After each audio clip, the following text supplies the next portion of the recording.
Students, welcome to my channel Gyan Ganit. देखो, हमने application of trigonometric के हमारे लास्ट के 2 क्वेश्चन बचे थे, question number 15 and question number 16। आज वो करते हैं। क्वेश्चन नंबर 15 और 16 दोनों ही मोस्ट इंपोर्टेंट क्वेश्चन है। अब बड़े ही ध्यान से इनको समझना। देखो, यहाँ पर इसका सबसे पहले स्टेटमेंट समझो। इस state highway lead to the foot of a tower.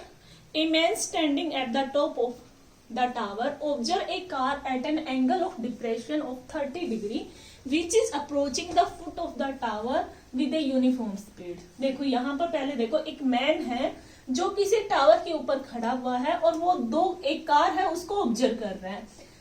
ऊपर खड़ा हुआ है और नीचे कार है, तो वहां से एंगल ऑफ डिप्रेशन बना रहा है कितना, 30 डिग्री। फिर वो कह रहा है कि उसने देखा कि 6 मिनट बाद The angle of depression of the car is found to be 60 degree।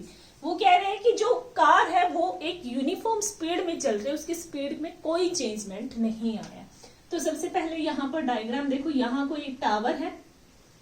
इस टावर पर कोई आदमी खड़ा हुआ है और उसने एक कार को ऑब्जर्व किया और उस कार के साथ उसका एंगल ऑफ डिप्रेशन बन रहा था 30 डिग्री। ठीक है। उसके बाद कह रहे हैं कि वो कार जो है सेम स्पीड से ही चल रही थी और उस 6 मिनट के बाद, 6 सेकंड के बाद, यहां पर 6 सेकंड, भाई कितने भी टाइम में 6 सेकंड हुआ उसका, 6 सेकंड के बाद उसने देखा कि जो कार के साथ एंगल ऑफ डिप्रेशन बन रहा है वो कितना बन रहा है, 60 डिग्री। मतलब ये पूरा एंगल कितना हो गया आपका, 60 डिग्री। तो यहां से ये एंगल कितना बनेगा, ठीक। अब ये कह रहा है कि अब वो पूछ रहा है कि find the time taken by the car to reach the foot of the tower.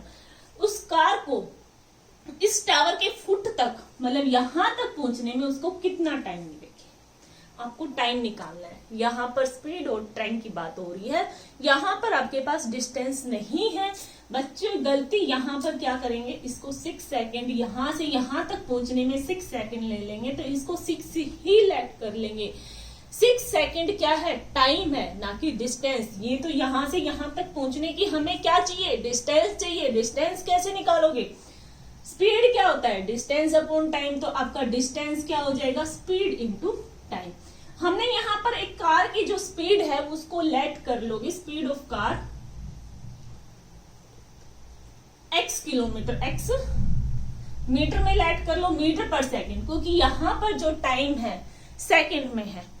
अगर यहाँ पर टाइम आर में होता या मिनट में होता, यहाँ पर टाइम आपका सेकंड में है, तो उसकी स्पीड में मीटर पर सेकंड में लेट करोगे, उसकी यूनिट मीटर पर सेकंड में हो जाएगी। वो क्या लेट कर लिया, एक्स हो गया हमारा स्पीड।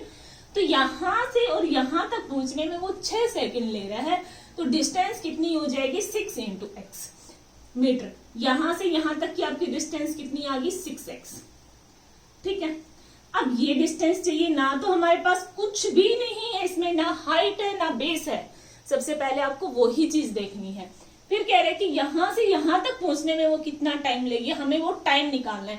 तो यहां से यहां तक के लिए हमने लेट कर लिया कि time is equal to T second. तो ये डिस्टेंस कितनी हो जाएगी, ए बी, बीसी डिस्टेंस तो आपका हो गया 6x और ए बी डिस्टेंस कितनी हो जाएगी, A B is equal to 2t into X metre. ये भी क्या हो जाएगा, टाइम इंटू स्पीड। जो कार है एक ही स्पीड से चल रही है, तो टाइम इंटू स्पीड हो गया t इंटू एक्स। तो ये डिस्टेंस आपकी कितनी आ गई, tx, यहां से यहां तक की। अगर आप यहां से पूरी AC लेते हैं तो पूरी AC आपकी कितनी हो जाएगी, 6 + t into x, 6 + t into x. ये चीज यहां तक इतना समझ आया है। इसमें कह रहे हैं कि एक आदमी है जो टावर के ऊपर खड़ा हुआ है और नीचे हाईवे पे एक कार जा रही है, उस कार को ऑब्जर्व कर रहा है। वहां से उसने देखा उसका एंगल ऑफ डिप्रेशन एक बार 30 डिग्री बन रहा है। कुछ टाइम बाद, कुछ टाइम मतलब 6 सेकंड के बाद उसने देखा कि उसका एंगल ऑफ डिप्रेशन 60 डिग्री बन रहा है। तो यहां पर हमने स्पीड निकालने के लिए, डिस्टेंस निकालने के लिए स्पीड हमने लेट कर ली x मीटर पर सेकेंड। तो डिस्टेंस हमारी इजीली निकल थी। यहां से BC हमें पता चल गया, AB हमें पता चल गया, और जो AD है वो क्या है, हाइट। हाइट से दोनों ट्रायंगल के लिए सेम रहेगी। अब देखो कैसे निकालेंगे, इन अ ट्रायंगल ABD में tan 60 डिग्री h अपॉन में tx, h अपॉन में tx, और tan 60 कितना हो जाएगा √3 अपॉन में 1, और यहां से हम करा देंगे क्रॉस मल्टीप्लाई, तो ये क्या हो जाएगा √3 into tx is equal to h। h आपके पास निकल के आ गया। दूसरा हम लेंगे triangle, in our triangle ACD में, ये बड़ी वाली ट्रायंगल, इस ट्रायंगल के लिए एंगल कितना है tan 30 is equal to h upon में परपेंडिकुलर तुम्हारा सेम रहेगा वो ही h। यहां पर ये क्या है 6 प्लस में t इंटू में x। भाई इसके लिए पूरा बेस लोगे AC, तो AC आपका कितना है 6 प्लस में t इंटू x। tan 30 कितना होता है 1 अपॉन में √3, और h यहां से आप h की वैल्यू डाल दो, h की वैल्यू यहां पर हम पुट कर देते हैं √3 इंटू tx अपॉन में 6 plus t into x, cross multiply कराएंगे 6 प्लस में t इंटू में x इज इक्वल टू, ये मल्टीप्लाई हो जाएगा तो 3tx, x से x आपका क्या हो गया कैंसिल हो गया। यहां से आपको निकालना है अब t, तो 6 प्लस t, ये t इधर जाएगा 3t माइनस t, तो कितना हो जाएगा 2t इज इक्वल टू 6, तो t आपका कितना आ गया 3 सेकेंड। उसने कितना टाइम लिया, उस कार ने इस टावर तक पहुंचने में कितना टाइम लिया 3 सेकेंड हो रहा। टोटल सेकेंड यहां से यहां तक तो 9 सेकेंड हो गया, लेकिन इस B पॉइंट से लेके A पॉइंट तक पहुंचने में कितने सेकेंड हुई 3 सेकेंड उसने टाइम लिया। आई होप आपको समझ आया होगा, बिल्कुल इजी है। इसमें आपको एक ही बात का ध्यान रखना है कि जो कार की स्पीड है और जो टाइम दे रखा है उससे आपको डिस्टेंस निकालनी है, ठीक है। उसके बाद बिल्कुल आपका इजी हो जाता है। अब बढ़ते हैं नेक्स्ट क्वेश्चन।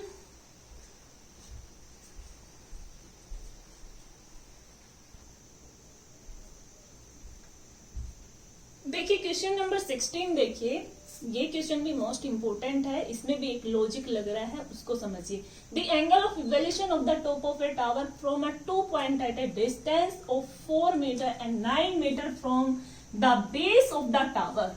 क्या कह रहा है, एंगल ऑफ इवोल्यूशन बन रहा है 2 पॉइंट पे, कहां से top of the tower, tower के टॉप से 2 पॉइंट पे एंगल ऑफ इवोल्यूशन बन रहा है। ये 2 पॉइंट हमने लेट कर लिया, और कहां से बेस से, एक की डिस्टेंस 4 मीटर है और दूसरे की डिस्टेंस कितनी है 9 मीटर, यहां से यहां तक कितना है 9 मीटर, और ये डिस्टेंस एक पॉइंट की डिस्टेंस कितनी है 4 मीटर और दूसरे पॉइंट की डिस्टेंस कितनी है 9 metre, and the same straight line with it are complementary angle. अब सबसे पहले आप समझेंगे कॉम्प्लीमेंट्री एंगल क्या होता है और सप्लीमेंट्री एंगल, ये चीज आपने छोटी क्लास में पढ़ी है। कॉम्प्लीमेंट्री एंगल होता है कोई भी 2 एंगल हैं, उन दोनों एंगल का सम कितना होना चाहिए 90 डिग्री, सम कितना होना चाहिए 90 डिग्री। और सप्लीमेंट्री भी क्या होता है, कोई भी ऐसे 2 एंगल हैं जिनका सम कितना होना चाहिए 180, उन दोनों का सम कितना होना चाहिए 180। वो क्या होता है सप्लीमेंट्री और कॉम्प्लीमेंट्री एंगल, किन्हीं 2 एंगल का सम 90 डिग्री। यहां पर आपके पास एंगल नहीं दे रखे, मतलब ये एंगल और इस एंगल, दोनों एंगल का सम कितना होगा 90 डिग्री। तो यहां पर हम लेट कर लेंगे एक एंगल को थीटा, तो दूसरे को आप लेट करोगे 90 माइनस थीटा। भाई एक एंगल को हमने थीटा लेट करेंगे तो दूसरा 90 माइनस थीटा ही होगा। अब इस क्वेश्चन को इजीली सोल्व आप कर सकते हैं। और ये कह रहा है कि the height of the tower is 6 metre, ये आपको क्या करना है प्रूव करके बताना है। Prove that the height of a tower is 6 metre, मतलब h आपका कितना है 6 मीटर, ये आपको निकालना है। यहाँ पर लेट मत कर लेना h इज इक्वल टू 6, ये आपको प्रूव करके बताना है। तो हमने इसकी हाइट ले ली a b c d, तो यहां पर आपके पास BC है 4 मीटर और BD है 9 मीटर और AB आपके पास कितनी है H। तो यहां पर आप एक छोटी वाली ट्रायंगल ले लो या पहले किसी को भी ले लो। In our triangle ABC, ABC में ये एंगल आपका कितना है 90 minus theta, tan 90 minus theta, perpendicular upon में बेस, तो H अपॉन में 4। tan 90 माइनस थीटा कितना होता है कोट थीटा होता है। ये चीज आपने नहीं पढ़ी है, जब भी आपका 90 एंगल आता है, 90 माइनस कुछ भी हो, तो tan जो है वो कोट में चेंज हो जाता है, साइन जो है वो कोस में चेंज हो जाता है। देखो यहाँ पर आपके पास अगर ऐसे गिवन है, साइन 90 माइनस थीटा होता है cos theta, tan 90 minus theta होता है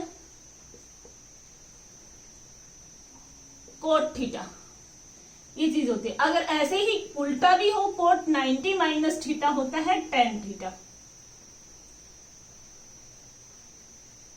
ये आपकी मतलब 10th में, अभी जो 10th का सिलेबस है उसमें डिलीटेड है, पहले ये सारी चीजें थी। तो यहाँ पर tan 90 माइनस थीटा आपका क्या हो जाएगा, cot theta is equal to h upon में 4। ठीक है, दूसरी आप ट्रायंगल लेंगे in our triangle A B D, A B D में tan theta is equal to h upon में 9। तो यहां से आपका tan थीटा निकला है h अपॉन में 9 और यहां से कोट थीटा निकला है h अपॉन में 4। अब आपको एक आइडेंटिटी याद होगी ट्रिग्नोमेट्रिक की, tan theta into cot theta is equal to 1 होता है।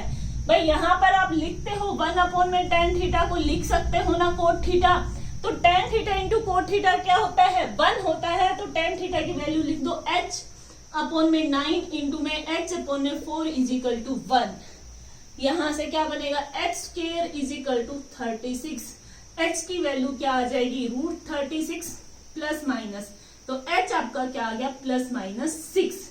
अब डिस्टेंस कभी भी नेगेटिव में नहीं होती, तो आपको h आपका क्या हो जाएगा, 6 मीटर। तो हाइट ऑफ टावर कितनी होगी, 6 मीटर। आई होप आपको अच्छे से समझ आया होगा। इसमें क्या है, इसमें आपके पास एंगल नहीं दिया हुआ, हाँ नहीं दे रखा, और जो टावर से डिस्टेंस दे रखी है 2 पॉइंट के, एक की 4 मीटर और एक की 9 मीटर, वो कह रहा है कि जो एंगल बन रहा है वो क्या बन रहा है, कॉम्प्लीमेंट्री, मतलब इन दोनों एंगल का सम कितना है, कॉम्प्लीमेंट्री। अब ये चीजें आपने छोटी क्लासेस में पढ़ी है, कॉम्प्लीमेंट्री एंगल क्या होता है, दो एंगल का सम 90 डिग्री, सप्लीमेंट्री एंगल क्या होता है, किन्हीं दो एंगल का सम 180 डिग्री। तो बस इस क्वेश्चन को हम इजीली सोल्व कर लेंगे। इसमें एक चीज का ये ध्यान रखना है, tan 90 minus theta cot theta, यहाँ पर एक्स वाई एंगल नहीं मानना है। देखो कई बच्चे क्या गलती करते हैं, एक एंगल को x मान लेंगे, दूसरे एंगल को y मान लेंगे। उससे करोगे उससे भी हो जाएगा, लेकिन बहुत लेंथी पड़ेगा और गलती भी आप कर सकते हो। तो इसलिए जब भी आप एंगल लेट करो और उसने बोल दिया कॉम्प्लीमेंट्री है, तो एक एंगल थीटा होगा, दूसरा आपका क्या होगा, 90 माइनस थीटा। बिल्कुल इजीली आप इस क्वेश्चन को सोल्व कर सकते हो।